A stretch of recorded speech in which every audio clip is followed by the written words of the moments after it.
Hello. Hello, wherever you are in any part of the world. Hello from my heart to yours. I want to read an article by Pocketworthy, and it's about dark matter. The article is titled, "Is Physical Law an Alien Intelligence?" Alien life could be so advanced it becomes indistinguishable from physics. Perhaps Arthur C. Clarke was being uncharacteristically unambitious.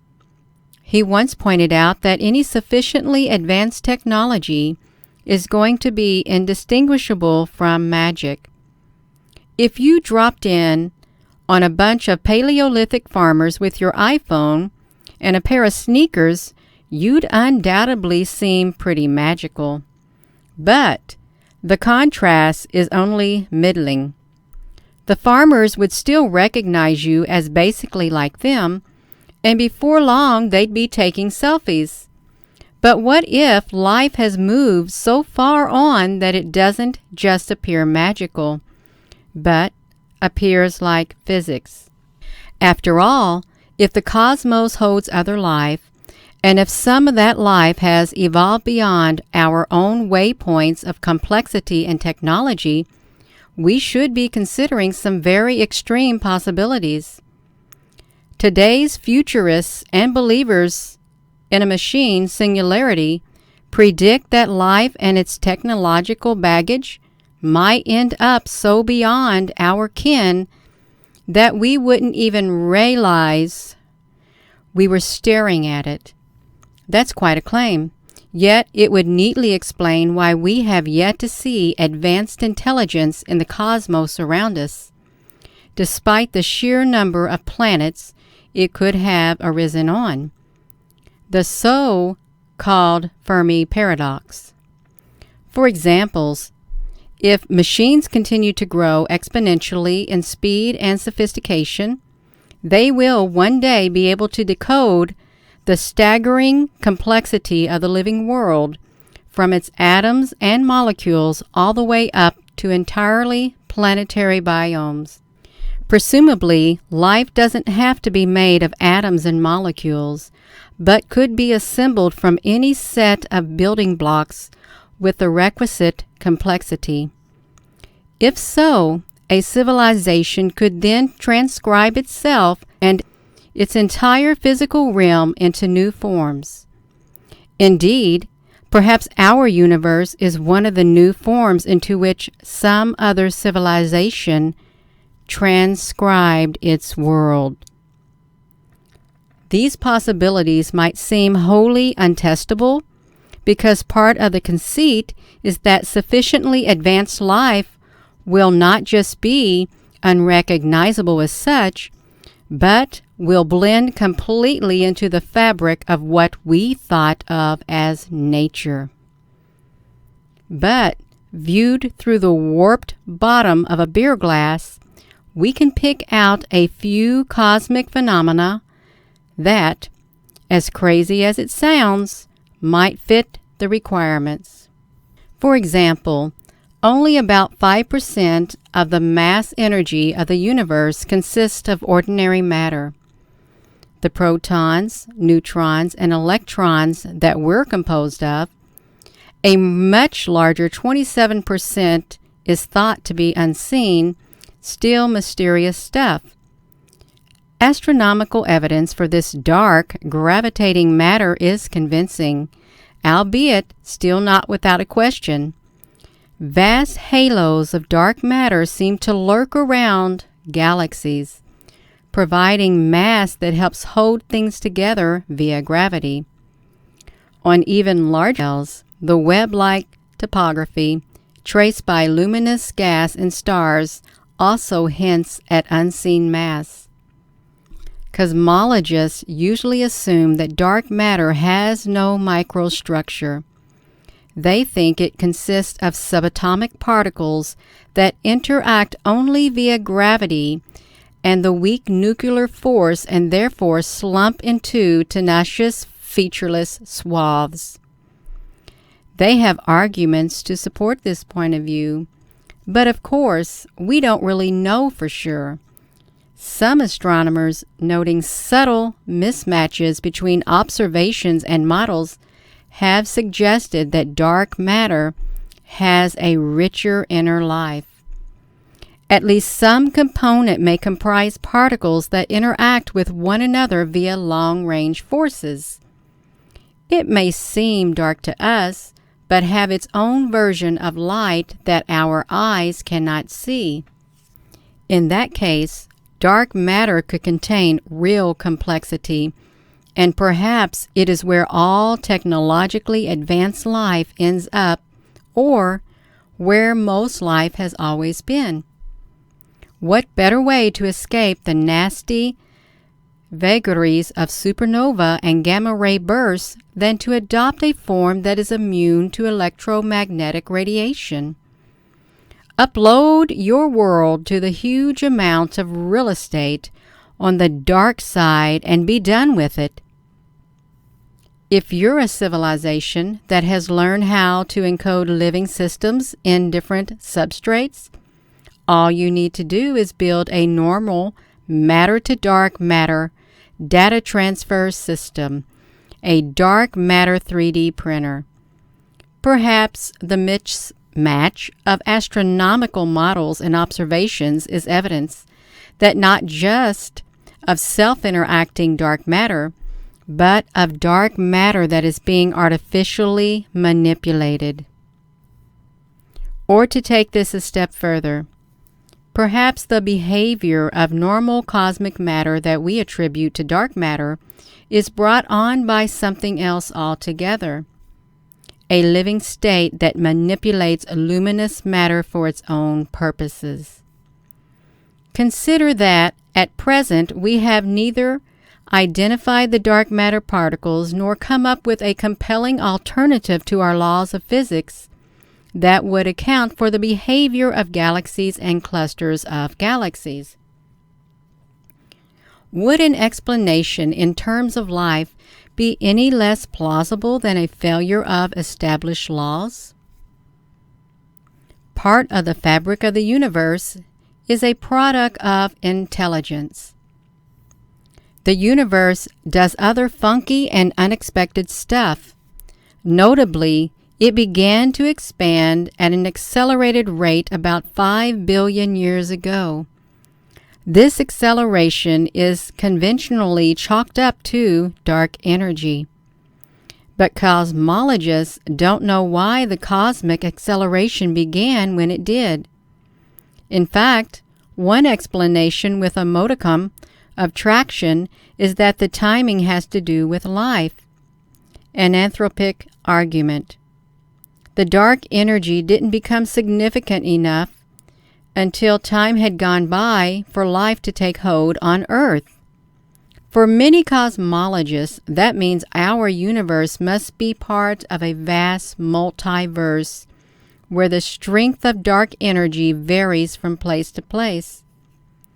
We live in one of the places suitable for life like us. Elsewhere, dark energy is stronger and blows the universe apart too quickly for cosmic structures to form and life to take root. But perhaps there is another reason for the timing coincidence. The dark energy is related to the activities of living things. After all, any very early life in the universe would have already experienced 8 billion years of evolutionary time by the time expansion began to accelerate. It's a stretch, but maybe there's something about life itself that affects the cosmos, or maybe those well-evolved denizens decided to tinker with the expansion. There are even possible motivations for that action. Life absorbs low entropy energy, such as visible light from the sun, does useful work with that energy, and dumps higher entropy energy back into the universe as waste heat. But if the surrounding universe ever got too warm, too filled with the thermal refuse, things would stagnate. Luckily, we live in an expanding and constantly cooling cosmos.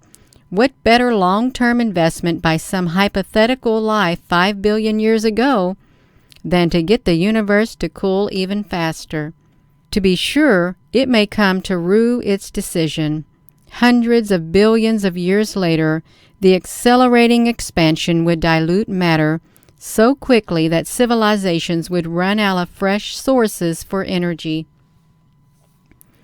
Also, an accelerating universe does not cool forever, but eventually approaches a floor in temperature.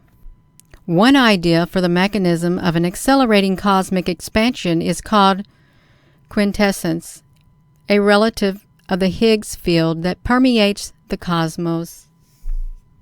Perhaps some clever life 5 billion years ago figured out how to activate that field. How?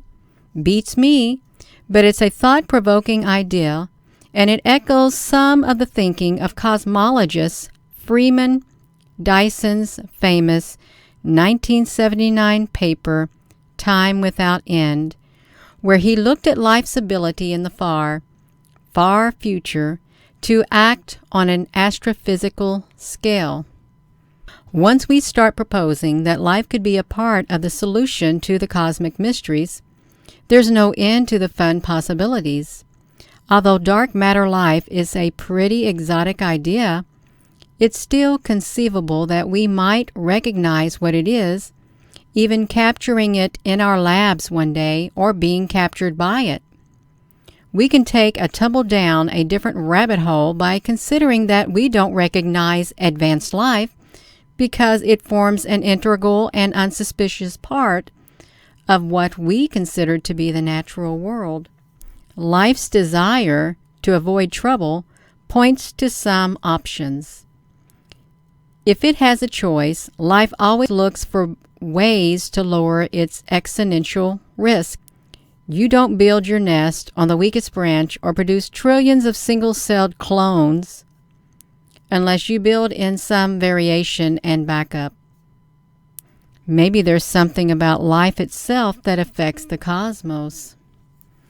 A species might mitigate risk by spreading, decentralizing, and seeding as much real estate as possible. In this context, hyper-advanced life is going to look for ways to get rid of the physical locality and to maximize redundancy and flexibility. The quantum realm offers good options. The cosmos is already packed with electromagnetic energy. Today, at any instant, about 400 photons of cosmic microwave radiation are streaming through any cubic centimeter of free space. They collectively have less energy than ordinary particles such as protons and electrons, but vastly outnumber them. That's a lot of potential data carriers. Furthermore, we could imagine that these photons are cleverly quantum mechanically entangled to help with error control. By storing its essential data in photons, life could give itself a distributed backup system. And it could go further, manipulating new photons emitted by stars to dictate how they interact with matter. Fronts of electromagnetic radiation could be reaching across the cosmos to set in motion chains of interstellar or planetary chemistry with exquisite timing, exploiting wave interference and excitation energies in atoms and molecules. The science fiction writer Stanislaw Lem put forward a similar idea involving the neutrinos rather than photons in the novel His Master's Voice. That's one way life could disappear into ordinary physics. But even these ideas skirt the most disquieting extrapolations. Toward the end of Carl Sagan's 1985 science fiction novel Contact, the protagonist follows the suggestion of an extraterrestrial to study transcendental numbers. After computing 10 to the 20th places, she finds a clearly artificial message embedded in the digits of this fundamental number.